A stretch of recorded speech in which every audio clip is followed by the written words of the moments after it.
Brother, sister, if you are naming a baby soon, or if you have ever wondered whether a name really matters to God, stay with me. This biblical warning is for you. Scripture treats naming as sacred, never casual. In the garden, God gave Adam the task of naming every living creature, an act of authority and relationship. When God changed Abram's name to Abraham, father of many nations, and Jacob's name to Israel, one who strives with God, he was not decorating a life with a label, he was declaring a destiny over it. This pattern repeats throughout Scripture. God instructed Hosea to name his children Lo Ruhamah and Lo Ami, meaning not pitied and not my people, as a living prophecy over Israel's unfaithfulness, and later restored their names to Ruhamah and Ami when mercy returned. Isaiah named his own son Maher Shalal Hashbaz, meaning quick to the plunder, swift to the spoil, as a walking sign of coming judgment. If God himself used names as prophetic instruments this deliberately, the names we choose today still carry weight, even when we rarely stop to think of them that way. Names in Scripture carry meaning, identity, and sometimes prophecy. That is why the names we choose for our children are never neutral. They are the first spiritual inheritance we hand them, spoken over their lives before they can speak a word themselves. Today we are naming 6 names, drawn directly from Scripture, that carry a weight no parent should hand to a child without understanding it first. Not because letters on a birth certificate carry magic, but because names shape the story a child is told about who they are, and Scripture takes that story seriously. A name spoken daily, over years, becomes part of how a child sees themselves and how others see them, and Scripture never treats that shaping influence lightly. None of this is about shaming any parent whose child already carries one of these names. Naming happens quickly, often before a family fully understands a name's history, and God's grace covers far more than a birth certificate. This is about equipping you, if you are still choosing, with the same discernment Scripture models throughout its pages, and about giving language to something many believers have quietly sensed without knowing why. Every parent researching names today has access to more history and etymology than any generation before us. And Scripture would call it wisdom, not paranoia, to actually use that access well. The first name to avoid is any name that directly honors a false god. Names built on titles like Baal, Molech, or Ashtoreth, the deities Israel was repeatedly warned against worshiping. Scripture records entire kings judged for merely tolerating altars to these gods in the land, let alone naming a child after one. Molech worship in particular involved child sacrifice. And Leviticus records God's direct command that no Israelite give their offspring to Molech, calling it a profaning of his holy name and a defiling of his sanctuary. A name rooted in that history carries weight no parent would consciously choose if they understood exactly where it came from. 1 Kings recounts king after king who did evil by allowing worship of Baal to continue, and the prophets pronounced some of the harshest judgments in Scripture specifically against this idolatry.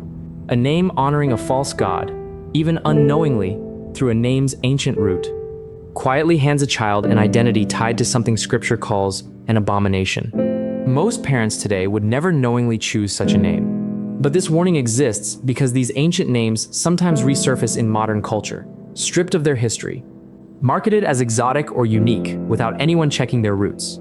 Before choosing any unfamiliar or ancient-sounding name, take the time to learn where it actually comes from.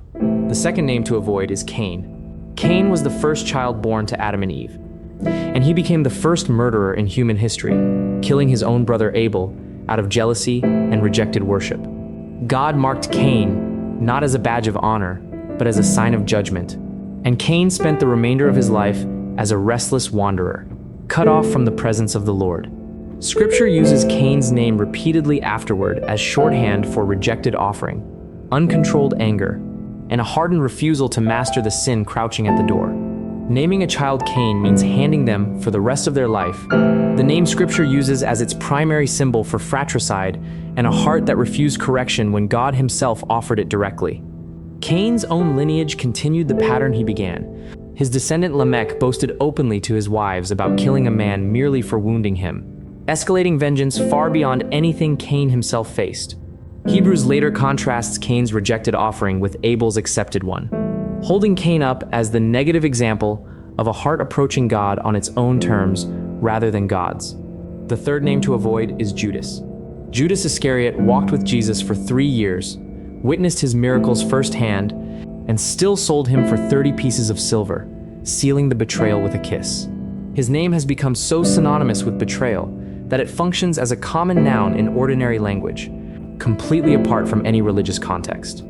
Scripture tells us Judas was overcome by greed and later by such crushing guilt that he took his own life rather than seek the forgiveness that was still available to him. Giving a child this name means giving them a lifetime of explaining, correcting, or simply absorbing an association that Scripture itself uses as the definitive picture of betraying the very person who loved them most.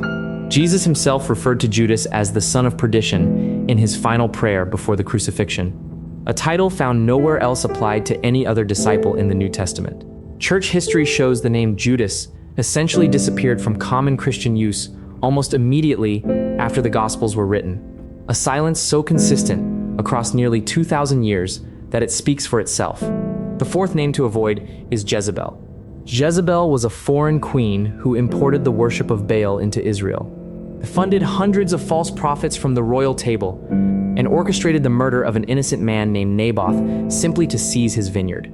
Scripture records her death as a direct fulfillment of prophecy, her body left for dogs to consume, a judgment so severe it became proverbial.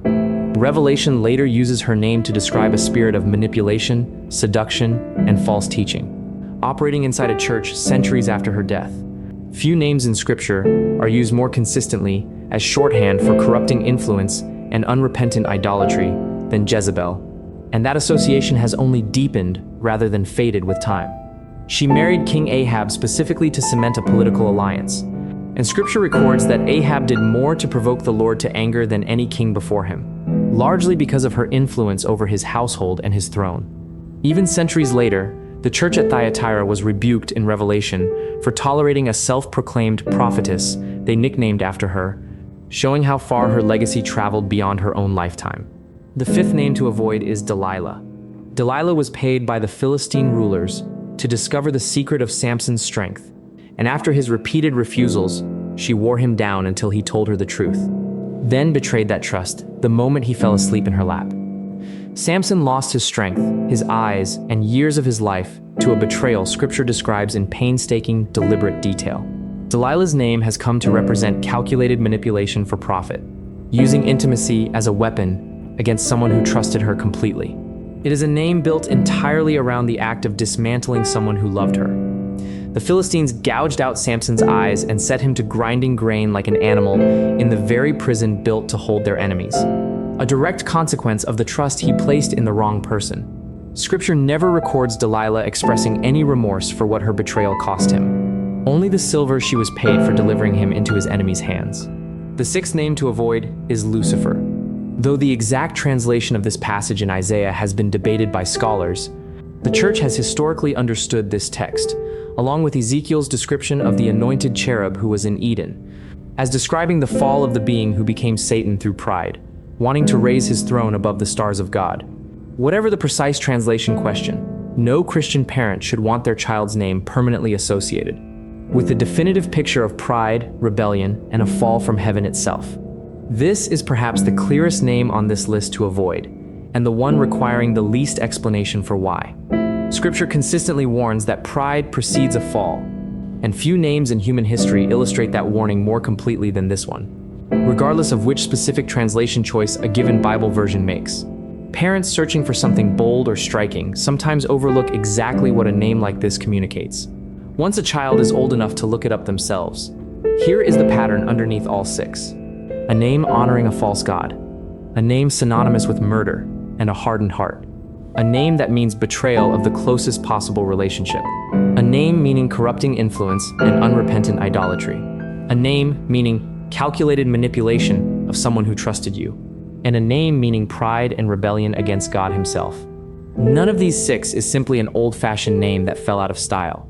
Each one carries a specific, well-documented story that Scripture tells clearly and repeats often enough that the name itself became shorthand for the story. 6 different names, 6 different failures, and one consistent biblical pattern. What a name repeats over a life eventually shapes the story that life tells. If you are currently choosing a name, let this be an invitation, rather than a source of anxiety. Scripture is full of names worth giving instead. Names meaning God is gracious, God has heard, God is my strength, beloved, faithful, or given by God, each one planting a different seed than the 6 names above. Consider names like Grace, Hannah, meaning favor, Nathaniel, meaning gift of God, or Josiah, remembered as one of Israel's most faithful kings. Each one quietly preaching a different sermon over a child's life than the 6 names we name today. Many church traditions still practice a baby dedication service, specifically because Scripture treats the naming and consecrating of a child as significant enough to mark publicly before a congregation, asking God's blessing over both the name spoken and the life it will be spoken across for decades to come. If someone you love already carries one of these 6 names, take heart. A name is a starting point, never a final verdict. And Scripture is equally full of people who outran the meaning of their names through the grace of God working in their lives. What matters far more than the name given at birth is the name a person answers to at the end of their life. And Scripture promises that those who overcome will be given a new name entirely, known only between them and God. Choose thoughtfully, pray specifically, and trust that God cares about even this small, quiet decision, made in a hospital room long before anyone else notices. If this biblical warning gave you something to consider, type "choosing wisely" in the comments below, so this community can pray with you as you make this decision.